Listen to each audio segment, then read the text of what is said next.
nasta'inuhu wa nastaghfiruh wa na'udzu billahi min shururi anfusina wa min sayyiati a'malina. May yahdihillahu fala mudilla lahu wa may yudlil fala hadiya lahu. Asyhadu an la ilaha illallah wahdahu la syarika lahu wa asyhadu anna Muhammadan abduhu wa rasuluhu la nabiyya ba'dah. Allahumma salli wa sallim wa barik ala nabiyyina Muhammadin wa ala alihi wa ashabihi wa mawala wa ba'd. Rabbi shrah li sadri wa yassir li amri wa hlul 'uqdatam min lisani yafqahu qawli. Allahumma 'allimna ma yanfa'una wanfa'na bima 'allamtana. Allahumma hdina wa hdina waj'alna sababan wa sabilan liman ihtada. Segala puji bagi Allah. Salawat dan salam semoga senantiasa tercurah kepada junjungan kita Nabi besar Muhammad sallallahu alaihi wasallam.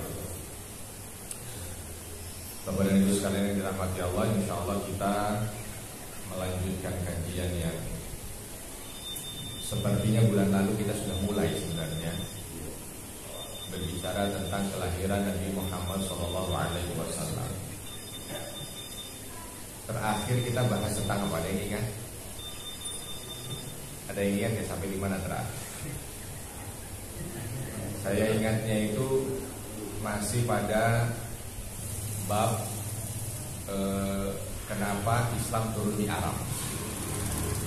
Tapi kalau nasabnya Nabi Muhammad dan bagaimana cerita nenek moyangnya belum ya. Nah, sebelum kita bicara tentang kelahiran, saya ingin mencoba menyampaikan tentang sejarah dari leluhur Nabi Muhammad SAW sampai dengan nanti kita akan bicara detik-detik lahirnya Nabi Muhammad SAW. Karena Nabi SAW pernah menyampaikan kebanggaannya terhadap leluhurnya. Dan kebanggaan ini bukan hanya sekedar karena kesombongan, mustahil Nabi sombong, tetapi untuk menunjukkan kepada umat ini bahwa garis keturunan Nabi Muhammad SAW itu pun adalah garis keturunan yang baik. Dan itu yang dimiliki oleh para nabi. Para nabi itu garis keturunannya juga begitu. Bahkan ada yang dia itu nabi, bapaknya nabi, kakeknya nabi, ada yang begitu. Terus sampai ke atas jalurnya begitu. Walau Nabi SAW ini kalau dilihat jalur yang langsung nanti ketemu dengan Nabi adalah di Ismail alaihissalam. Nah, ini yang disampaikan oleh Nabi SAW.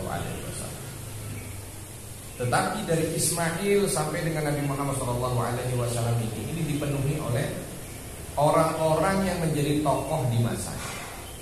Orang-orang yang menjadi tokoh di masa. Pastilah kita tidak cukup kesempatan untuk membahas keseluruhan dari leluhur Nabi SAW, tapi minimal ada sampai mau kakek keberapa kita ceritain? Kakek ke-7 apa kakek ke-9? Apa dari kakek kedua? Nah, mau kakek ketiga ya? Ada yang bisa nyebutin sampai kakek ketiganya Nabi siapa nasab? Beliau namanya Muhammad bin Abdullah bin Abdul Muttalib bin Hashim bin Abdi Manaf bin Qusay bin Kilab. Itu sampai kakek ke-7 lah. Karena orang Indonesia ini agak tidak perhatian kan. Kalau orang Arab itu dengan nasab, Masya Allah. Saya punya guru, anaknya waktu itu ya umurnya 5 tahun, itu disuruh nyebutin sampai kakek ke-9 dia bisa. Kakek ke-9 bisa. Kalau kita begitu ya, walaupun namanya begitu dipanggil, coba kamu sebutin kakek ke-9. Namanya Ahmad, bapaknya Muhammad. Ahmad bin Muhammad bin Ahmad bin Muhammad bin Ahmad bin Muhammad bin Ahmad bin Muhammad bin Ahmad. Apa? Orang lain sampai apa? Nasabnya dia apa? Protes waktu itu saya, ya enak itu Masya. Namanya cuma gonta ganti aja antara Ahmad Muhammad Ahmad Muhammad Ahmad Muhammad. Dia juga ketawa. Saya justru udah bilang sama anak saya ini, kalau kamu nanti punya anak laki-laki, kasih nama Muhammad supaya dia hafal sampai kakek dulu. Kalau nama kita ini satu orang aja udah diborong. Ada 4 orang, ada 4 nama suku kata, 5 suku kata. Untuk ngapalin sampai kakek buyutnya aja udah habis. Kalaupun mau cerita dari Kilab, dari Murrah, dari Ghalib, dari Fihr, banyak sekali sampai kakek ke atas. Semuanya tokoh. Tapi kalau mau diceritakan begitu dari silsilah Nabi Shallallahu Alaihi Wasallam agak panjang. Saya mau ambil dari kakek buyut aja. Kalau kakek buyut itu berarti siapa? Hah? Siapa? Saya ulangi lagi. Muhammad bin Abdullah bin Abdul Muttalib bin Hashim bin Abdi Manaf bin Qusay bin Kilab. Berarti kakek buyutnya siapa? Hah? Kakek buyut itu siapa nih? Bapaknya kakek. Nah, bapaknya kakek berarti siapa bapaknya kakek? Hashim. Oke. Kita akan cerita tentang Hashim. Walaupun semua nama mulai dari Abdul Muttalib, ya, terus nanti Hashim, Abdi Manaf, Qusay, Kilab, nanti Murrah, Ghalib, Fihr, terus sampai ke misalkan kalau mau diambil sampai ke Adnan, itu mayoritas nama panggilan. Bukan nama asli. Mayoritas nama panggilan. Mereka punya nama asli sendiri-sendiri. Cuman pada masa itu orang itu banyak lebih dikenal dengan nama julukannya dibanding dengan nama asli. Kita cerita dari Hashim. Hashim ini untuk menunjukkan, tadi tujuan kita untuk menunjukkan bahwa leluhur Nabi ini semuanya ini punya cerita. Hashim itu bahkan ceritanya ketika beliau itu menjadi Raja Mekah dan pernah dalam satu kesempatan itu membuat satu kebijakan, itu sampai kebijakannya diabadikan oleh Allah di dalam Al-Quran. Memang di dalam Al-Quran ada beberapa Allah menceritakan tentang pemimpin, entah itu raja, entah itu siapa. Dan Allah ceritakan tentang kebijakannya. Ada yang baik, ada yang buruk. Contoh yang buruk, Fir'aun buruk, Qarun buruk. Tapi ada yang baik, Dzulqarnain baik. Apalagi nabi-nabi, Sulaiman, Daud alaihi wasallam baik. Bagaimana dengan kebijakan kakek buyut Nabi yang diceritakan dalam Al-Quran? Dia termasuk yang buruk atau yang baik? Jumhur ulama sepakat mengatakan bahwa kebijakan kakek buyut Nabi ini adalah kebijakan yang baik. Maka Allah sampai abadikan itu di dalam Al-Quran. Di surat apa? Habis waktu. Artinya yang bisa jawab saya kasih hadiah umroh. Karena habis waktu gak jadi umroh. Nah sekarang hadiahnya gak umroh, ayo. Di surat apa? Salah satu nama suku yang ada di Arab, yang ada di Mekah. Nama suratnya suku Quraisy. Al-Quraisy. Udah nggak berhadiah umroh ya? Berhadiah umroh ya Pak. Ada di dalam Al-Quran nama surah Al-Quraisy. Bayangkan Al-Quraisy itu sebenarnya bukan nama Hashim, karena nanti ada sendiri kakek buyut Nabi yang mendapat julukan Al-Quraisy. Tetapi yang diceritakan di dalam surat itu adalah kebijakan dari kakek buyutnya Nabi Muhammad SAW. Hashim. Hashim ini ketika menjadi rajanya Mekah, itu mengeluarkan satu kebijakan yang fenomenal, yang tadinya ditolak oleh mayoritas orang Mekah. Orang Mekah itu mayoritas nolak, tapi akhirnya diterima dan diabadikan oleh Allah Subhanahu wa taala dalam Al-Qur'an.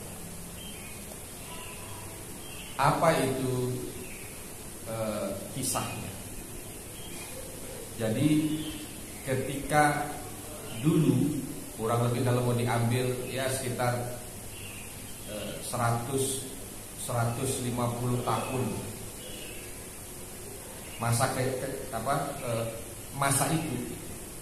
itu orang-orang Quraisy mereka hidup dari perdagangan. Tapi sistem berdagangnya itu adalah sistem berdagang yang hanya sekedar menjadi lapak. Dulu orang Yaman itu bawa barang dagangan mereka ke Syam di utara, ke Romawi. Yang dibawa dupa minyak wangi dari selatan ke utara lewat Mekah. Begitu juga dari utara, dari Syam, dari Romawi, itu jualan kain ke Yaman lewat Mekah. Di Mekah pada masa sebelum Hashim, oleh orang-orang Mekah, oleh rajanya Mekah lah kala itu, di stop, ya, di stop. Yang dari Yaman di stop. Udah, kamu nggak usah jalan ke utara, masih 2000 km kamu jalan ke sana. Dengan berbagai halangan dan rintangan, lebih baik barang kamu taruh di sini. Titip sama kami.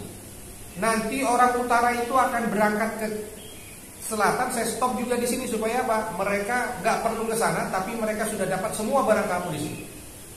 Jadi mereka tinggal beli barang kamu, mereka pulang. Nanti kamu datang ke sini lagi, kamu bisa ambil uang kamu yang barang kamu titipkan, dan kamu bisa belanja dari orang utara yang semuanya juga sudah ada di sini.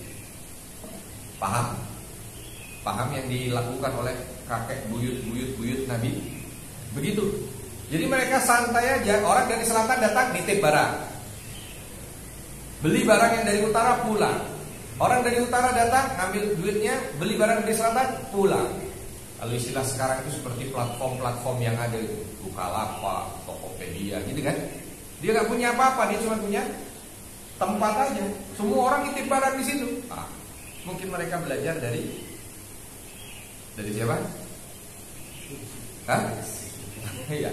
Karena orang Quraisy sudah begitu. Ya, begini, tahu.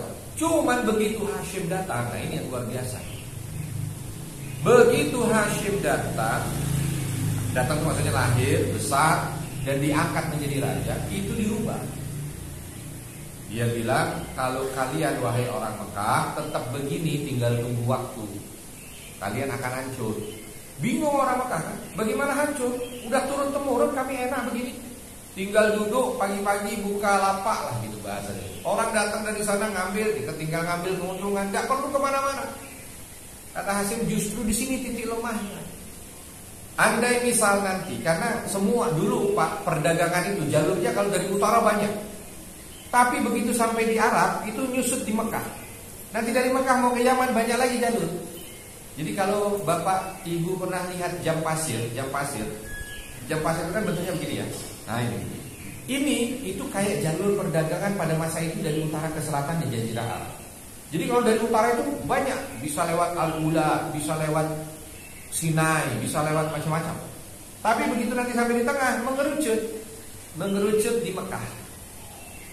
Di Madinah aja masih ada 3 tandingan. Yathrib itu masih ada 3 tandingan. Yang di pesisir dekat laut sama yang di timur, dan tengahnya adalah Yathrib. Tapi begitu di Mekah nggak tahu kenapa dia menyusut di situ. Walaupun Mekah bukan satu-satunya kota, yang ada 2 kota yang menjadi satelit, Jeddah di pesisir dan Taif di timur. Ini yang jadi ancaman. Lalu dari Mekah mereka nanti nyebar lagi, banyak lagi kalau ke selatan ya. Hashim melihat potensi ancaman. Kalau nanti Taif yang ngambil dengan segala fasilitas yang disediakan, ditawarkan kepada para kafilah dagang, atau Jeddah yang ngambil, Mekah habis. Maka Hashim langsung mengeluarkan satu kebijakan. Apa kebijakannya? Seperti yang Allah Subhanahu wa taala sampaikan dalam Al-Qur'an. Li'ila fi Quraisy ila fihim rihlatash syita'i was. Orang Quraisy punya kebiasaan mereka melakukan perjalanan, rihlah. Dan rihlah yang dimaksud adalah rihlah tijari, perjalanan dagang.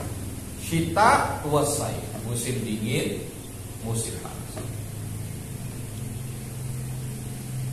Kala itu Hashim langsung menyampaikan, kalau kita itu cuma begini aja, tinggal tunggu waktu. Kalau ini nanti diambil sama Jeddah, habis kalian. Atau diambil sama Taif, selesai kalian. Terus bagaimana? Kata orang-orang Mekah kali, kita yang harus ekspansi. Kamu boleh terima barang dari selatan, dari Yaman kamu boleh, tapi kamu bawa langsung ke Syam. Dan kamu boleh terima barang dari Syam, tapi kamu bawa langsung ke Yaman. Jangan kamu yang diem aja, kamu yang jalan. Oh, ini langsung ditolak. Gimana kita mengambil resiko yang dari turun-temurun kita buat itu sebagai alasan buat orang selatan tidak ke utara, buat orang utara tidak ke selatan. Tiba-tiba kita yang jalanin. Kan kita bilang orang dari selatan kalau sampai sini, kamu gak usah jalan jauh-jauh, resikonya besar, biar tip-tip sini aja. Itu kan yang bertahun-tahun jadi alasan. Tapi kata Hashim, justru yang selama ini kalian jadi alasan akan menjadi bumerang. Maka kalian yang harus berekspansi jalan. Dan ini bukan hanya sekedar menyelamatkan perdagangan kalian. Kalian akan banyak belajar. Ketemu banyak bangsa, ketemu banyak tempat. Bahkan kamu bisa mengambil komoditi langsung dari tempat aslinya dengan harga yang jauh lebih murah. Wah, ditawarkan segala macam. Awalnya pada gak mau. Walaupun sebenarnya di otak mereka masuk kebaikan ini, tapi gak mau. Sebab gak berani. Hashim yang langsung maju. Kalau masih ada rasa takut dan ragu pada kalian, biar saya yang langsung memimpin kafilah dagang pertamanya orang Quraisy. Akhirnya ketika Hashim kok mau bahkan langsung memimpin, itu gak ada yang nolak. Makanya begitu Pak, pemimpin ini kalau hanya sekedar bisa buat kebijakan tapi tidak praktek, mungkin yang dipimpin akan susah nih. Tapi kalau sudah pemimpin sekaligus kebijakan dia kerjakan di awal menjadi tauladan, nggak ada yang bingung dari apa yang dipimpin untuk mengikutinya. Dulu Nabi juga begitu, Pak. Begitu dalam perjanjian Hudaybiyah. Di perjanjian Hudaybiyah itu Nabi bilang tahallul. Kita tidak bisa umroh tahun ini, sembelih hewan hadiyu kalian. Gak ada yang mau, sebab semuanya pada mau umroh pokoknya. Walaupun kala itu ditolak oleh orang Quraisy, mereka tetap maksa. Akhirnya apa? Nabi ketika masuk ke dalam tendanya, istri beliau yang menyampaikan saran, wahai Rasul, bawa sembelihanmu dan sembelih di hadapan mereka, maka itu akan mudah bagi mereka untuk mengikuti. Betul, ketika Nabi keluar tendanya, disembelih hewan sembelihan, semuanya akhirnya ngikuti. Prinsipnya pemimpin begitu. Dan kala itu Hashim mengambil jalan itu. Walaupun berat itu pasti, tapi Hashim mengawali. Saya yang berangkat. Disiapkanlah sekian ribu onta untuk siap membawa barang dagang. Entah punyanya Quraisy sendiri, entah titipan dari selatan, sebab perjalanan dagang pertama itu ke utara, ke Syam. Jalan ini rihlah tijariyah punya Quraisy. Orang dulu jalan Pak, biasanya kalau ada kota agak besar berhenti. Ada kota agak besar berhenti. Titiknya ada beberapa titik kalau dari Mekah sampai dengan ke Syam. Titik yang pertama yang dipilih oleh Hashim kala itu untuk berhenti setelah 10 hari perjalanan dengan ontanya. Mana? Yathrib. Yathrib itu mana Yathrib? Sekarang namanya apa ya? Madinah. Sampai di Yathrib berhenti. Ini jadi rest area pertama. Cuman karena perjalanannya itu nanti akan mengambil masa yang panjang, maka rest areanya ini bukan kayak kita lagi ke Bandung berhenti di satu rest area sejam 2 jam berangkat, bukan. Ini bisa 2-3 bulan. Istirahatnya 2-3 bulan. Ontaknya istirahat, orangnya istirahat. Dan Hashim mengambil kebijakan lain sehingga agak lama. Kenapa? Karena waktu istirahat bukan cuma buat makan, bukan cuma buat istirahat, tapi istirahat gelar barang dagangan. Karena tujuan Hashim tadi melakukan perjalanan dagang itu bukan cuma dagang, tapi mengambil informasi. Makanya ada orang yang ketika melakukan perjalanan itu mirip atau mengambil pelajaran dari kakek buyut Nabi Hashim. Datang ke satu tempat bukan cuma mampir, belajar. Ini daerah ini apa, keunggulannya daerah ini apa, masakan khasnya mungkin di daerah ini apa, budayanya daerah ini siapa, ulamanya daerah ini. Nah begitu, ada dulu. Ya para ulama-ulama terdahulu begitu. Ibnu Battutah perjalanannya itu seumur hidupnya panjang dari barat ke timur, nyata tadi. Dan itu yang dilakukan Hashim. Hashim itu sampai di sana berhenti, diminta sebagian onta gelar barang dagangan. Nanti kita catat kalau sudah 1 bulan 2 bulan laku berapa. Kalian lihat komoditi utama yang ada di sini, beli, bawa ke onta yang kosong, bawa ke utara. Takdir berkata lain Pak. Ternyata di situ Hashim jatuh hati dengan seorang wanita Madinah. Bahkan bukan cuma jatuh hati, menikah. Orang sekarang gak ada lah ya, di rest area tiba-tiba baru ketemu jatuh cinta menikah di rest area kan? Gak ada. Sejam. Cuma sejam singkat selanjutnya. Kalau ini kalah. Dulu enggak, 2-3 bulan cukup. Cukup buat orang untuk jatuh hati, cukup buat orang untuk nikah. Pokoknya ceritanya begitu, menikah sampai hamil. Diingatkan Hashim ini sama asistennya, mohon maaf Pak, nah, gitu bahasanya. Kita ini bukan mau tinggal di sini, bukan mau dagang di sini, tujuan kita masih jauh di kota. Jadi walaupun Anda menikah, bahkan sekarang udah ketahuan istri Anda hamil, kita tetap harus menjalankan amanahnya Quraisy ini. 1000 ekor ontanya harus kita bawa, kita dagangkan, karena ini amanah. Hashim ya kan, memang itulah tujuan. Akhirnya Hashim pamit sama istrinya. Pamit mau berangkat dulu menyelesaikan amanah dagangnya Quraisy. Nanti pulang anaknya sudah lahir akan dibawa ke Mekah. Istri dulu taat. Istri dulu taat. Istri sekarang? Hah? Istri sekarang insya Allah taat ya. Ya, karena ini ngeri nih, baru dinikahi, hamil, tiba-tiba langsung mau ditinggal. Kalau nggak punya ketaatan tingkat tinggi mustahil. Akhirnya istri Hashim, iya nggak apa-apa, berangkat, berhenti di titik yang lain, Al-Ula, berhenti lagi sampai berhenti di Gaza. Namanya sekarang juga Gaza. Jadi orang Arab tuh kalau punya nama tempat tuh jarang yang berubah. Dari dulu ya begitu, Gaza. Makanya kalau kita bicara tentang nama-nama yang pernah disebut oleh Nabi di dalam hadis itu nggak ada yang berubah. Nggak ada yang berubah, jadi enak. Sampai sekarang begitu. Nabi bilang tentang ini, contoh misalkan Nabi ketika menyampaikan tentang kisah akhir zaman, di antaranya terbunuhnya Dajjal. Begitu terbunuhnya Dajjal, disebutkan Dajjal itu akan dibunuh oleh Nabi Isa di satu kampung namanya Lud. Di gerbang kampung namanya Lud. Sampai sekarang tempat itu namanya Lud. Sampai sekarang tempat itu namanya Lud. Ada di Palestina. Tapi sekarang sudah dibuat bandara internasional. Oleh Israel dibuat bandara internasional, Ben Gurion International Airport. Coba bayangkan orang Yahudi aja mempelajari hadis Nabi. Walaupun mereka nggak ngomong begitu, cuman kalau dilihat sekarang nggak ada lah alasan lain. Karena tempatnya itu nggak strategis buat bandara. Oh tiba-tiba bikin bandara di sini. Mungkin pikiran mereka nanti begitu Dajjal sampai di sana langsung disediakan pesawat pribadi. Nabi Isa dipersulit imigrasinya sehingga Dajjal bisa lari dulu. Itulah akal-akalan Yahudi. Yahudi begitu. Ketika Nabi mengatakan nanti akan ada perang besar dan Yahudi akan berlindung di balik pohon karena yang lain akan menunjukkan wahai muslim di belakangku Yahudi kecuali satu saja. Apa itu? Pohon gorkon. Oh sekarang banyak gorkon.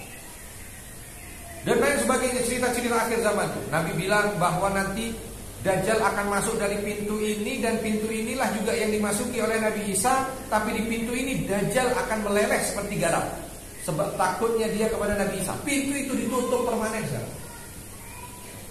Mau bingung kita kalau mau disebut itu tidak sesuai atau mereka tidak melihat hadis Nabi, kayaknya mustahil. Kok dari mana? Karena di dalam kitab mereka nggak ada. Ada Yahudi di sini? Ada Yahudi? Ada satu. Mana Pak? Nggak masuk. Berhalangan. Iya kan? Kalau ada Yahudi bisa kita konfrontasi, bener apa enggak? Kalau dalam kitab mereka Taurat, tanah, ya dan lain sebagainya nggak ada. Tidak ada cerita tentang akhir zaman. Kembali ke tadi di Gaza, kakek buyut Nabi ini sama seperti di Yasrib, cuma ternyata sampai di Gaza itu beliau demam. Dan orang dulu itu ada penyakit-penyakit yang kalau lagi sakit itu meninggal. Ya, contoh diantaranya demam. Orang dulu itu namanya dengan demam, kalau sudah demam itu bisa dibilang di atas 70% meninggal. Makanya Nabi itu punya gen dengan demam itu. Kakek buyutnya meninggal demam, ayahnya meninggal demam, ibunya meninggal demam, Nabi meninggal demam. Entah apa sebabnya, Allah alam, karena demam ini kan hanya efek saja ya. Tapi intinya begitu, orang dulu begitu. Kakek buyut Nabi Hashim demam di Gaza, meninggal, dikubur di Gaza. Maka jasad kakek buyut Nabi itu ada di Gaza, dikubur di sana. Orang dulu belum ada informasi yang cepat kan. Kalau orang sekarang itu semua sudah serba ketahuan. Mau makan, udah makan apa belum aja orang itu ketahuan. Sebab orang sekarang ini mau makan aja update status. Mau makan foto, supply.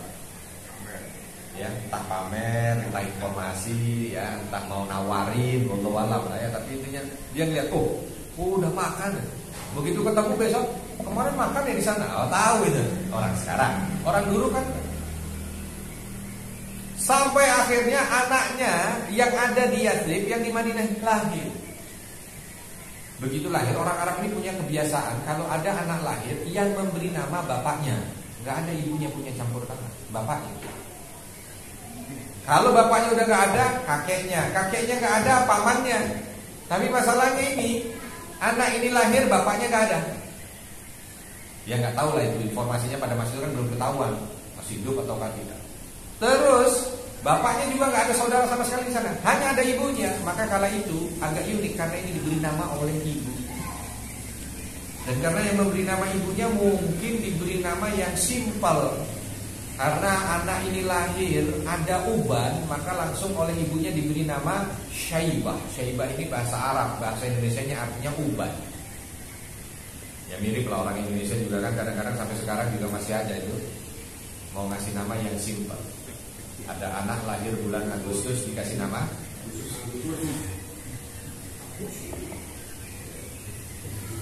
sampai ada perkumpulan gitu ya, orang-orang yang bernama Agus.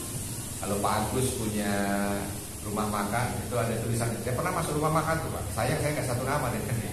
Yang bernama Agus diskon 10%.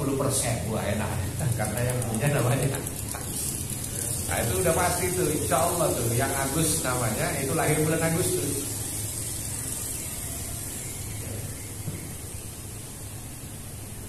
Begitu lahir ada uban dikasih nama Syaibah.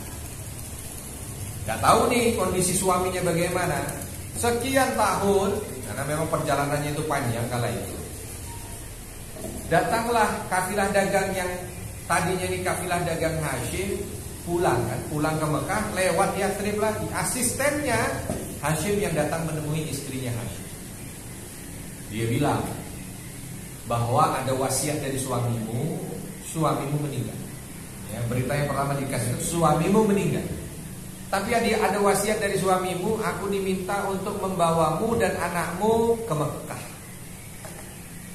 untuk mewarisi apa yang ada di Mekah. Tapi kala itu oleh istri Hashim ditolak. Tidak. Kalau hanya sekedar untuk mewarisi tahta dan hartanya, tidak. Biar saya dan anak saya tinggal di sini. Karena memang dia hanya sekedar stafnya mungkin kan, atau asistennya, nggak bisa maksa juga. Walaupun itu wasiat, yang penting sudah disampaikan. Akhirnya pulang sampai di Mekah langsung berkabung sebab raja mereka meninggal. Akhirnya digantikanlah pimpinan Mekah oleh adiknya Hashim, namanya Al-Muttalib. Al-Muttalib jadi raja. Ketika suasana sudah kondusif, asistennya Hashim ini yang ngasih tahu kepada Al-Muttalib, sesungguhnya ada yang lebih berhak darimu untuk menggantikan Hashim. Siapa? Kata Al-Muttalib. Anaknya Hashim. Loh, dari mana anaknya Hashim? Diceritakan bahwa Hashim ketika melakukan perjalanan dagang itu di Yathrib, dia menikah dan hamil istrinya, baru ditinggal pergi ke utara. Dan anaknya sekarang sudah lahir. Maka alangkah baiknya kalau kamu ambil dia, sebab ini wasiat Hashim. Saya sudah berusaha tapi ibunya nggak boleh. Akhirnya Al-Muttalib pergi menuju ke Madinah. Tapi perginya diam-diam. Sebab Hashim ini bangsawan, kaya raya. Kalau nanti datang ke Madinah langsung membawa atribut, terus memberikan pengumuman. Saya kesini sebagai adiknya Hashim, ingin mencari siapakah di antara kalian istrinya Hashim. Oh, banyak yang ngaku. karena dulu belum dicatat di pencatatan sipil. Nggak tahu ini istri siapa. Saya repot ya. Akhirnya apa? Dia dalam misi rahasianya datang ke Madinah. Dia cari, singkat cerita dapat. Lalu dia sampaikanlah niatnya kepada istrinya Hashim ini. Saya akan bawa anakmu karena Hashim kakakku ini, suamimu itu meninggalkan warisan yang tidak sedikit, banyak. Hartanya banyak. Bukan lagi itu, ditambah beliau ini pemimpin yang mewarisi tahta. Ini kalau wanita sembarangan atau wanita biasa, begitu dikasih tahu suamimu ini yang meninggal, hartanya banyak. Itu kira-kira gitu. Kamu nggak pengen ngewarisin, langsung gitu, nggak usah pakai nunggu besok-besok berangkat untuk ngurus harta pewaris. Ini untuk menunjukkan juga ya, bahwa istri Hashim ini bukan wanita sembarangan. Ditawarin harta, ditawarin tahta, balik kanan. Kalau kamu datang ke sini cuma menyampaikan tentang harta dan tahta mantan suamiku itu yang sudah meninggal, maka tidak akan pernah menggerakkan hati. Nah, kalau kamu sampai nggak akan, saya akan dengan anak saya di sini. Puter otak gimana? Mungkin anak ini yang nanti kalau diomongin usianya masih 4 tahun 5 tahun. Apa namanya? Syaibah. Anaknya Hashim. Didatangi sama Mawadi, colek-colek. Ayo pulang ke Mekah, mau nggak? Bapak kamu di sana kaya. Segala macam. Jawaban Syaibah yang masih 5 tahun 4 tahun itu hanya dengan jawaban singkat, saya ngikut apa yang diputuskan ibu. Untuk menunjukkan anak ini walaupun usianya masih sangat dini tapi sudah memiliki kecerdasan. Akhirnya bingung ya Al-Muthalib, gimana caranya? Gak boleh ini misi rahasia, ini gagal. Akhirnya didatangi lagi ibunya, dia bilang begini, Kak, bahasanya lah ya, karena ini kan istri kakak. Hashim ini suamimu bukan cuma mewarisi kekayaan dan tahta. Oke, kalau ini oke, kita skip, enggak. Tapi dia ini yang mengurus Ka'bah, yang mengurus Baitullah. Jadi izinkan saya membawa anakmu untuk menggantikan bapaknya ngurus Ka'bah, ngurus Baitullah. Dengar alasan ini, istrinya Hashim gak bisa gerak. Karena urusannya udah bukan dunia nih, urusannya Baitullah. Maka kala itu langsung istrinya Hashim mengatakan, kalau urusannya Baitullah berat bagi saya tolong. Ada percakapan di sana yang dicatat oleh Ibn Syam, yang dicatat oleh, tapi intinya diberikan. Kalau itu bawalah ponakan, dibawa itu. Saking senangnya orang dulu itu biasanya kalau lagi melakukan perjalanan, terus dia senang dengan sesuatu di perjalanan dia beli mungkin atau diambil. Maka yang dia senengin itu tidak ditaruh di onta lain, tapi dibonceng langsung di belakang onta. Dia jalan misalkan di satu tempat, dia lihat ada guci, dia senang dengan guci itu, dia beli, nggak ditaruh di onta lain, langsung ditaruh di onta. Atau ada budak misalkan, dia beli, dia taruh di ontanya. Atau ada apa? Yang penting nggak pisah dari onta. Ini Al-Muthalib saking senangnya juga ponakannya nggak dikasih di onta lain, di belakang. Langsung dia kirim utusan supaya Mekah mengadakan sambutan, penyambutan. Betul begitu sampai masuk gerbang Mekah disambut. Ahlan bil Muthalib, ahlan bil Muthalib, ahlan bil Muthalib. Selamat datang kepada Al-Muthalib, pimpinan kita. Selamat datang kepada Al-Muthalib. Tapi begitu dilihat makin dekat, kok di belakangnya ada anak kecil. Siapa ini? Inisiatif lah ini orang-orang Mekah nyebut yang di belakangnya itu sebagai budaknya Al-Muthalib. Karena pikiran mereka mungkin di perjalanan Al-Muthalib ini beli budak. Sebab ini kan misi rahasia yang orang Mekah sendiri nggak tahu kalau Al-Muthalib pergi itu untuk nyari ponakannya. Maka mereka spontan, ahlan bil Muthalib wa Abdul Muthalib. Ahlan bil Muthalib wa Abdul Muthalib. Selamat datang kepada Al-Muthalib dan Abdul Muthalib, budaknya Muthalib. Begitu dengar ini, Al-Muthalib ini marah besar. Celaka kalian. Celaka kalian. Nyebut anak raja kalian budakku. Ini yang ada di belakang ini bukan budak saya, ini anaknya Hashim. Paman.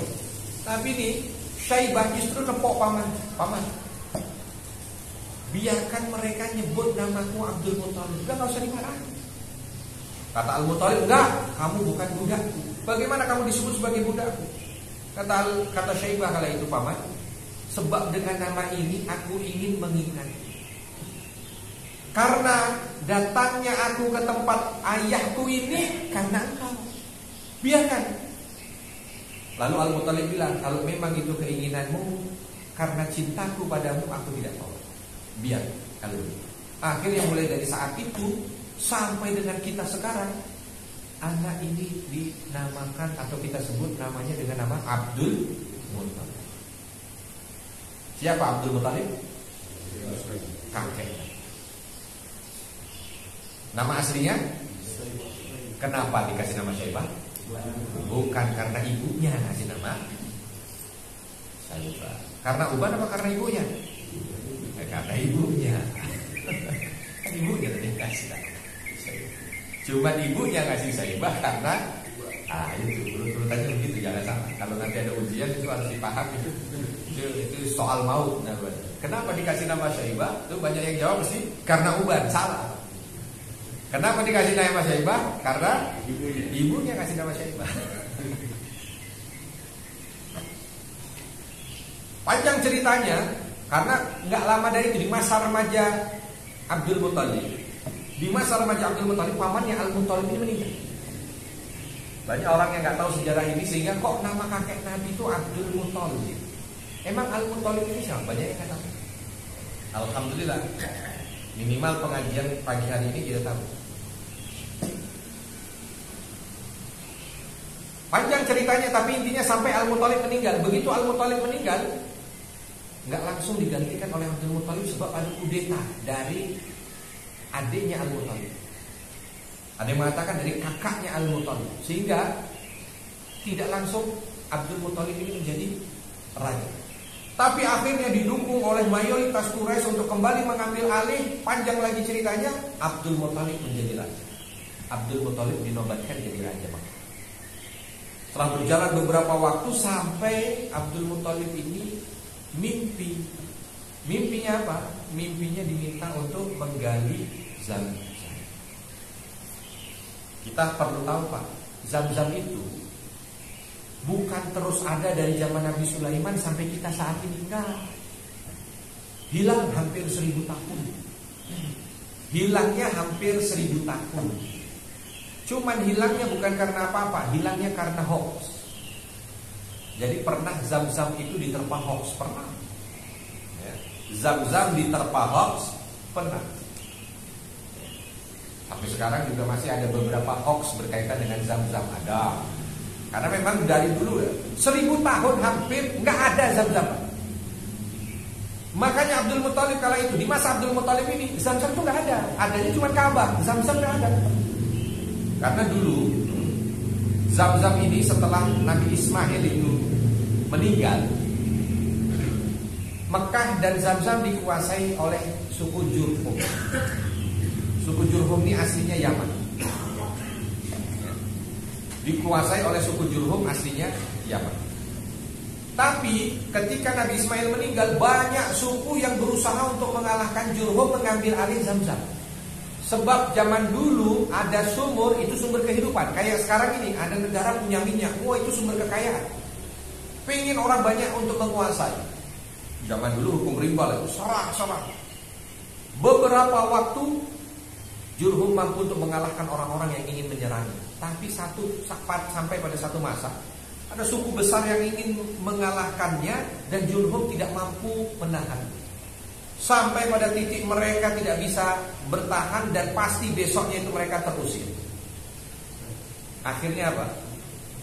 Malam-malam mereka rapat. Besok kita pasti terusir. Peperangan terakhir kita pasti kalah. Tapi ini nggak mungkin kita rela Zam-Zam diambil sama dia. Gimana caranya? Ributlah mereka diskusi. Sampai akhirnya mereka bilang begini, kita bikin hoax. Kita bilang Zam-Zam diangkat ke langit. Boleh. Tapi gimana Zam-Zam diangkat ke langit? Tutup Zam-Zam malam ini. Jangan ada yang tahu. Malam ini kita datang ke Zam-Zam, tutup dia sampai tidak terlihat jejaknya. Besok kita keluar sambil kita sebarkan hoax bahwa Zam-Zam diangkat ke langit. Sebab Zam-Zam miliknya Jurhum. Jurhum terusir, Zamzam diangkat. Sebab mereka tahu juga bahwa Zamzam ini datang dari langit, bahasa mereka begitu. Maka wajar menurut mereka diangkat ke langit. Betul, mereka sembelih onta mereka tutup Zamzam. Masih keluar air yang mereka tutup dengan tameng-tameng mereka. Baju besi, baju perang mereka. Baru di atasnya mereka tutup dengan tanah dan pasir. Pagi hari mereka sebar hoaxnya, Zamzam diangkat ke langit. Jadi pernah Zamzam diterpa hoax, bahkan itu hampir 1000 tahun. Terus ini Jurhum yang begitu yang menguasai Mekah, Zamzam mana? Diangkat ke langit. Gitu. Nah, tersebarlah berita itu. Akhirnya mereka sampai dengan Abdul Muthalib ini punya keyakinan Zamzam itu udah gak ada karena diangkat ke langit. Tiba-tiba Abdul Muthalib mimpi disuruh gali Zamzam. Kan gak masuk ya, kan gimana nih Zamzam juga kan udah diangkat ke langit. Dah biarinlah. Besoknya mimpi yang sama lagi, mimpi yang sama lagi, mimpi yang sama lagi, berkali-kali. Makanya bapak-bapak, kalau ada mimpi yang sama berkali-kali, jangan diremehkan. Mimpi di telepon. Nah, ini bulan ini rame orang di telepon. Ya, agar dilantik nanti setelah. Jangan diremehkan, Pak. Kalau mimpi sampai 3 kali, 4 kali kok ditelepon, nah itu siap-siap lah. Antara diterima atau tidak diterima.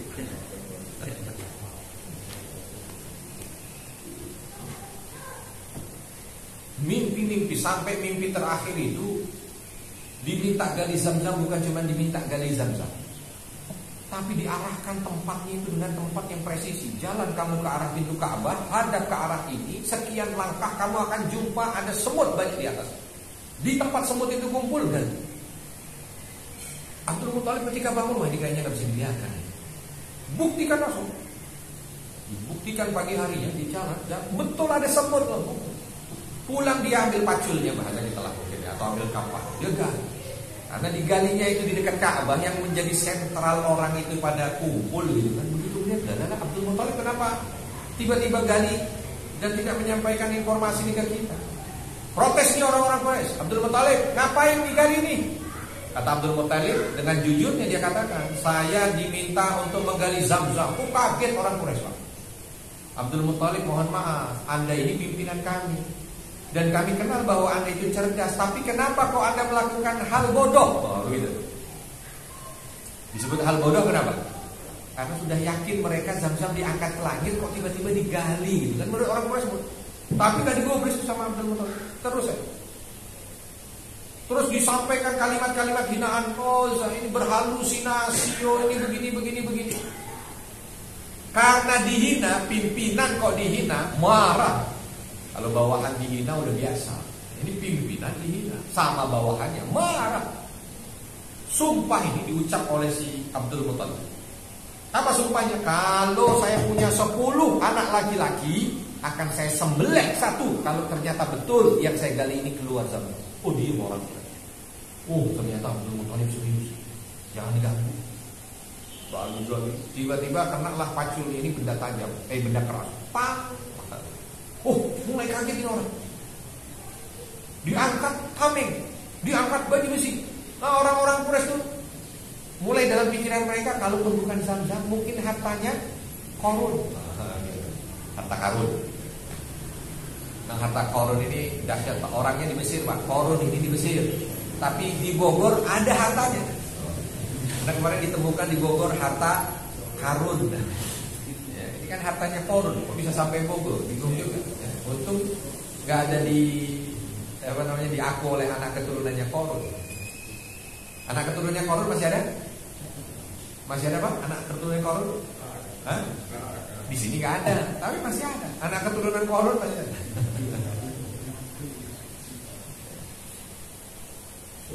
Begitu dilihat ada sesuatu kena di paculnya si Abdul Muthalib, orang-orang pada ngumpul, orang-orang Quraisy.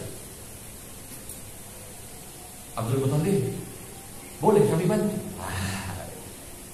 Begitu, Pak, biasanya orang kalau lagi merintis usaha belum sukses, orang pada menghina. Tapi begitu udah sukses, banyak yang deketin. Ini Abdul Muthalib juga begitu. Oh, belum dapat dihina, begitu tang udah dapat tuh langsung orang Quraisy, boleh kami bantu? Kata Abdul Muthalib, enggak. Dari awal kalian posisi menghina, maka sampai sekarang, sampai Zam-Zam nanti ketemu, tidak perlu bantu. Rame.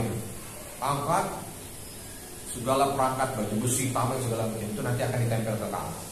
Digali lagi tulang. Karena memang dulu Jurhum kan ngawali dengan apa?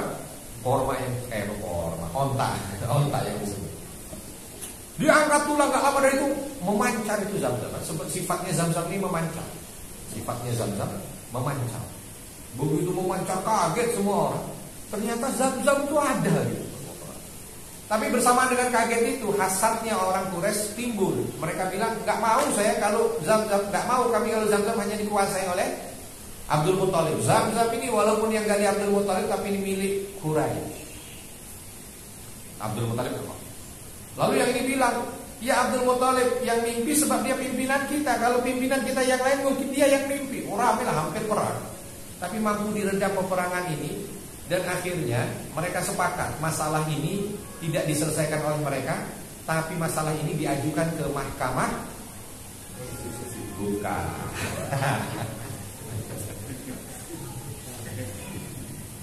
Ke mahkamah adat. Kalau ke mahkamah yang itu nanti lain ceritanya. Ke mahkamah adat. Dulu mahkamah, mereka punya mahkamah adat, diputuskan. Tapi yang jadi hakim dukun. Berangkatlah mereka ke sana, dipilih dukun yang paling canggih. Agak jauh memang, tapi mereka berangkat.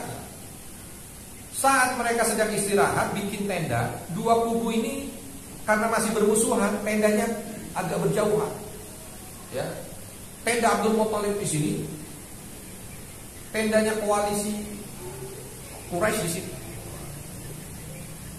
Tiba-tiba mendung. Begitu mendung, hujan. Tapi yang hujan cuma tendanya Abdul Muthalib. Tendanya yang ini nggak ada hujannya masa. Begitu hujan cuma di tenda Abdul Muthalib. Abdul Muthalib keluar, orang juga pada keluar ngelihat kok hujannya cuma di tempat sana. Abdul Muthalib bilang, ini jawaban dari langit bahwa Zam-Zam itu milikku. Dan dengan tanda itu orang Quraisy gak berani berkutik. Mereka sepakat, baik, ini tanda dari langit bahwa Zam-Zam itu miliknya Abdul Muthalib. Ya. Makanya besok kalau lagi ada mendung, tiba-tiba ada satu rumah aja kehujanan, rumah lain yang enggak. Nah itu tanda. Tanda dari langit. Entah apa tandanya, wallahu a'lam. Dulu saya agak baca kisah ini, itu agak bingung juga gimana. Tapi belum lama ini saya dapat kiriman video. Kan sekarang gampang banget video itu diviralkan. Ada hujan cuma kena beberapa mobil aja. Yang lain itu gak kehujanan. Dan itu bukan editan asli. Oh jadi berarti kuasa Allah juga kalau membuat seperti itu. Pulanglah. Dah Zam-Zam dikuasai Abdul Muthalib. Beliau kuasai Zam-Zam apa segala macam, sampai beliau ini lupa dengan sumpahnya dulu. Kalau punya 10 anak akan disembelih salah satu. Ada yang ingatkan, karena memang waktu gali itu belum 10 anaknya. Berjalan waktu punya 10 anak. Makanya besok kalau sumpah jangan 10 Pak, agak banyak dikit. Kalau saya punya 20 anak laki-laki, itu agak mustahil lah ya. Terlalu banyak. Ada yang ingatkan, Abdul Muthalib, anak laki-lakimu 10. Dan kau dulu pernah sumpah kalau dapat Zam-Zam dan punya 10 anak laki-laki akan disembelih 1. Nah sekarang sudah 10. Maka kau harus jalankan sumpah itu. Oh iya. Akhirnya dikumpulkanlah anak-anaknya. Ini dikasih tahu. Ya, mungkin jawaban anaknya, Pak, kenapa kami yang jadi korban? Ini malah kami yang jadi korban. Tapi dilaksanakan itu. Di catatan sejarah dilaksanakan. Dengan azlam caranya. Undiannya dengan azlam. Apa? Dengan panah. Jadi dijejer. Nama anaknya itu 10-10-nya dijejer. Panah ke atas. Nanti jatuhnya kemana? Itu yang disembelih. Panah ke atas. Syup. Begitu jatuh ke bawah, jatuh ke Abdullah. Begitu jatuh ke Abdullah, yang teriak orang Quraisy. Tidak. Kalau Abdullah enggak Abdul Muthalib enggak, Abdullah tidak boleh. Sebab Abdullah ini bukan hanya anakmu, tapi ini anak kamu. Mungkin kalau jatuhnya di Abu Lahab langsung dikasih. Kalau jatuhnya di Abu Lahab, cepet, jangan ditunda.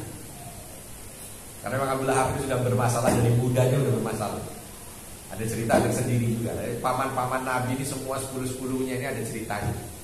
Nah Abdullah kala itu ayahanda Nabi, ketika jatuh ini panah ke sana, makanya kalau kita mau bicara Pak, takdir ini semua diatur oleh Allah. Dari zaman dulu kala, bahkan jauh lebih lama semuanya. Coba bayangkan kisah ini kayak sandiwara gitu kan.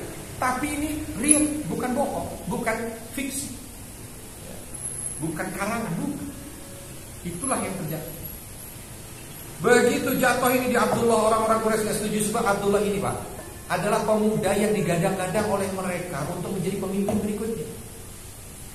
Dan mereka begitu cinta dengan Abdullah, saking baik akhlaknya, pintar orangnya, kuat fisiknya, bijak perangainya. Wah, pokoknya semua kebaikan ada di Abdullah. Karena mereka nggak setuju, berundinglah mereka. Gimana? Nggak mungkin dipanah lagi, mustahil. 9 anak saya akan marah. Orang Quraisy juga paham nggak mungkin diundi lagi, karena memang udah jatuhnya ke Abdullah. Terus bagaimana? Nah, sudahlah kalau begitu bawa lagi kemana? Ke mahkamah adat. Datanglah ke dukun. Perjalanan nggak kayak tadi. Kalau tadi ada tanda di tengah jalan, kali ini udah nggak ada tanda. Sampailah ke dukun. Begitu sampai di dukun, apa katanya? Putuskan melalui adat. Kalian taruh Abdullah dengan 10 onta. Sama dipanah juga, tapi yang satu Abdullah, yang satu 10 onta. Kalian panah. Kalau jatuhnya di 10 onta, tinggal kalian sembelih 10 onta sebagai gantinya Abdullah. Tapi kalau jatuhnya ke Abdullah lagi, tinggal pilih disembelih Abdullah, atau kalau kalian mau undian lagi, boleh, tapi ontanya ditambah 10. Jadi berapa? 20. Terus begitu. Kalau kena onta, sembelih onta 20. Kalau kena Abdullah, kalian mau pilih, mau sembelih Abdullah atau kalian tambah. Wah, ini jalan keluar ini. Cocok kalau yang ulanglah mereka, siapkan. Betul disiapkan. Ini ada nama Abdullah, di sini 10 ekor onta, panah. Jatuh pertama Abdullah. Waduh, masih Abdullah. Panah kedua tambahin 20 ekor onta. Agak dijauhin tuh sama yang mana? Agak jauhin dikit. Gitu. Supaya jatuhnya gak ke Abdullah lagi. Jatuhnya masih ke Abdullah lagi. Wah, 30, 40. Suruh manahnya ke arah onta gitu. Namanya takdir gak bisa. Mau suruh manah ke arah tulisan yang ada ontanya, larinya kena Abdullah lagi. Sampai berapa? Sampai 100 onta. Begitu sampai di 100 onta, baru jatuhnya ke onta panahnya. Shut. Begitu selesai, teriak mereka bahagia karena mereka rasa bahwa ini adalah ridho gitu ya dari yang di langit. Kalau sumpah itu tidak dijalankan, diganti dengan 100 ekor onta. Begitu 100 ekor onta ini keluar, yang bingung Abdul Muthalib. Gimana caranya nyiapin 100 ekor onta? Sebab itu hukum yang berlaku harus disembelih dalam 1 hari dan tidak boleh kredit, harus cash. Tidak boleh dicicil. Sekarang 10 dulu, besok kalau bisa 5. Enggak. Hari itu selesai. Ya karena ini permintaan orang Quraisy, maka ketika Abdul Muthalib agak nampak kesulitan 100 ekor onta harus dikumpulkan. Karena ini bukan nilai kecil, ya. Bukan nilai kecil 100 ekor onta. Akhirnya dikumpulkanlah orang-orang Quraisy ikut nyumbang. Ada nyumbang 1, nyumbang 3, nyumbang 5, nyumbang 2. Terkumpul 100. Begitu terkumpul 100, disembelihlah. Mekah kala itu berpesta. Makanya Nabi SAW menyampaikan bahwa aku ini dilahirkan dari 2 orang yang mau disembelih. Siapa itu 2 orang? Satu Nabiullah Ismail alaihissalam, dan yang kedua adalah ayahanda Nabi Abdullah. Abdullah ini mau disembelih. Skip nih ceritanya lah sampai Abdullah menikah. Jadi insya Allah pertemuan berikutnya kita sudah bisa cerita tentang detik lahirnya Nabi Muhammad SAW. Abdullah menikah. Begitu Abdullah menikah dengan Aminah, menikah dengan seorang yang punya kedudukan yang tidak jauh dari Abdullah, cantik, perangai baik, pintar. Jadi ini seolah pemuda pilihan berjumpa dengan pemudi pilihan. Pemuda pilihan berjumpa dengan pemudi pilihan. Untuk ayahanda Nabi, Abdullah cerita tadi minimal sudah mewakili. Walaupun banyak lagi ratusan cerita tentang ayahanda Nabi dan ibunda. Tapi ini waktunya tidak cukup. Intinya dua ini adalah pemuda-pemudi pilihan Quraisy. Menikah, yang pesta bukan cuma keluarganya Abdul Muthalib dan keluarganya, bukan cuma keluarga Abdullah dan keluarganya Aminah, tapi Quraisy berpesta. Selesai dari pernikahan, biasa. Dari zaman dulu sampai sekarang sama. Orang kalau menikah, perkara awalnya adalah bagaimana ekonominya bisa menghidupi keluarga. Abdullah dipanggil sama bapaknya. Abdullah, gimana? Tentang ma'isyah, bahasanya gitu. Tentang penghasilan untuk menghidupi keluarga baru. Abdullah melihat atau menampakkan seolah ada sesuatu yang sulit. Karena ada sesuatu yang sulit, Abdul Muthalib memberikan satu formula. Kalau memang sulit, maka kamu apa? Insya Allah kita akan lanjutkan pada pertemuan berikutnya. Ya, dimulai dari formulanya Abdul Muthalib kepada Abdullah. Insya Allah kita akan lanjut pada pertemuan berikutnya. Mungkin pertemuan berikutnya sampai dengan lahirnya Nabi Muhammad SAW. Masih di Rabiul Tsani, maka insya Allah auranya masih Rabiul Awal. Kalau ada kesalahan saya mohon maaf, dan kepada Allah mohon ampun. Subhanallahumma wa bihamdika, asyhadu an la ilaha illa anta, astaghfiruka wa atubu ilaik. Assalamualaikum warahmatullahi wabarakatuh.